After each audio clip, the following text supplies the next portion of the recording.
The Gary Development Landfill was originally designed as a municipal landfill, which is a solid waste landfill. No sorts of toxins or hazardous material is allowed to be dumped into these landfills, just natural human waste.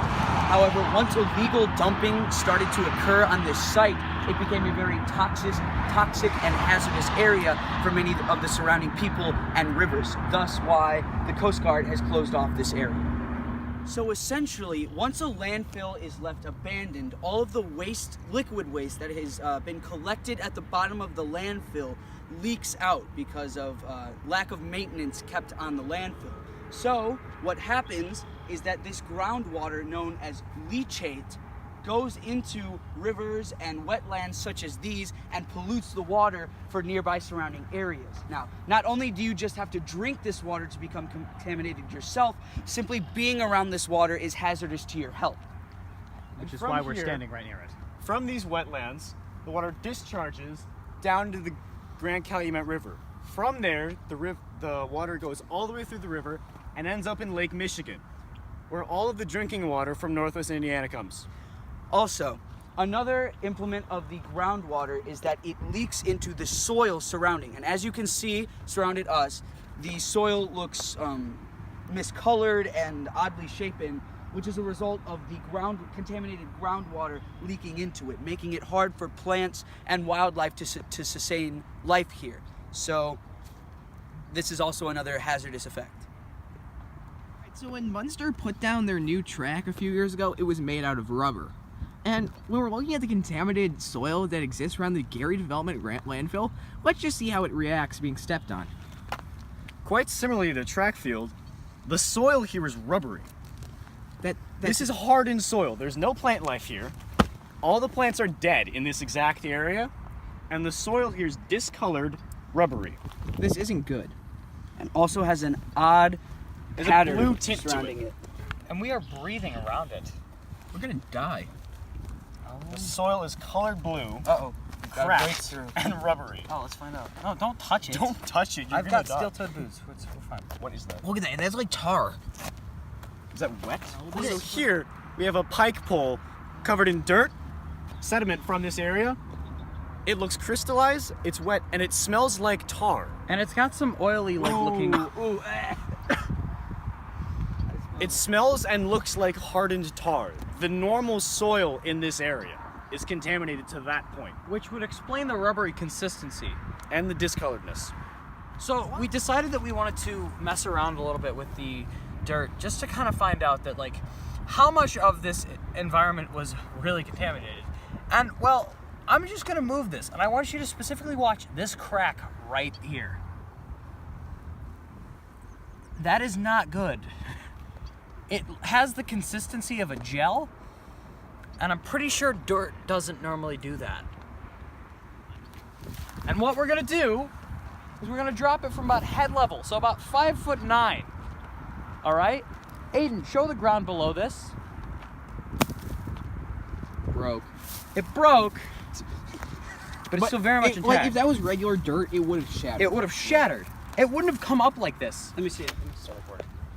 And the way the sediment is hardened here isn't normal. This doesn't occur naturally. Naturally, the way sediment hardens is when new sediment is deposited on top of it. This sediment is on the surface, so there is no natural reason as to why it should be hardened into a rock as it is now. So we decided that we wanted to test some of the water and disturb it. And we did disturb some of the water. And we found that at first we thought it was air, but as time went on, something that looked like an oily consistency settled on the top, which kind of disproved the entire air theory. However, just to show you exactly what we've done, I wanted to show it for you on camera. And as you can see, there's this thin, oily sort of substance coming around, which comes from disturbing this. And as we dip it in, the oil continues to go around. And it's clearly coming from the dirt. So let's disturb it one more time. If it was simply more wet dirt on the bottom, it would settle to the bottom. Yeah, it wouldn't rise onto the top. We have a film on the top here of something that isn't natural. It looks like crude oil.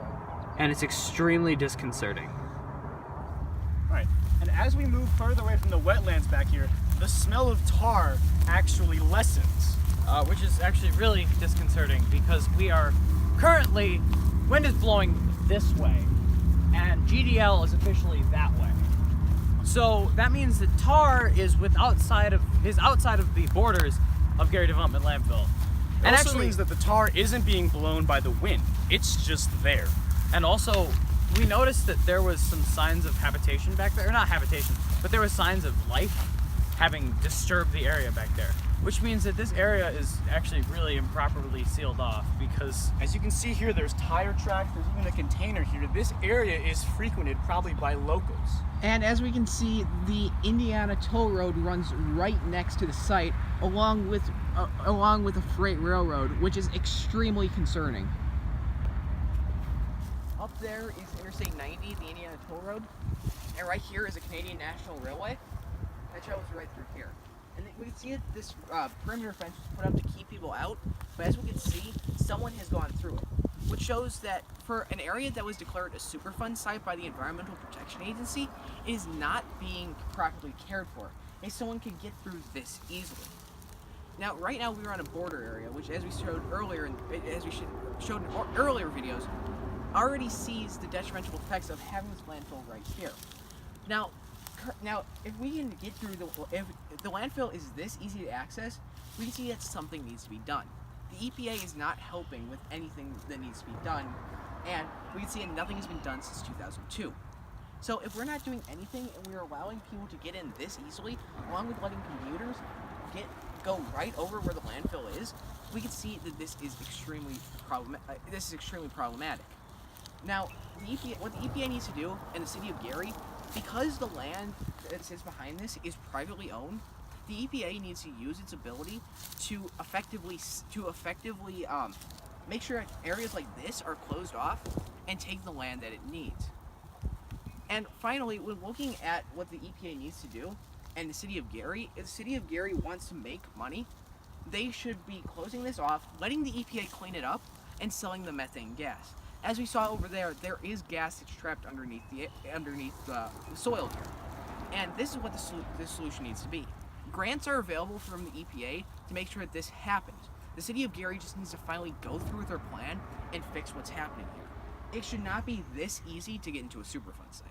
the point of the matter is, this is part of the filtration process used to collect the methane that is gathering due to the decomposing garbage that is under the hill that we are currently standing on Where's the hill?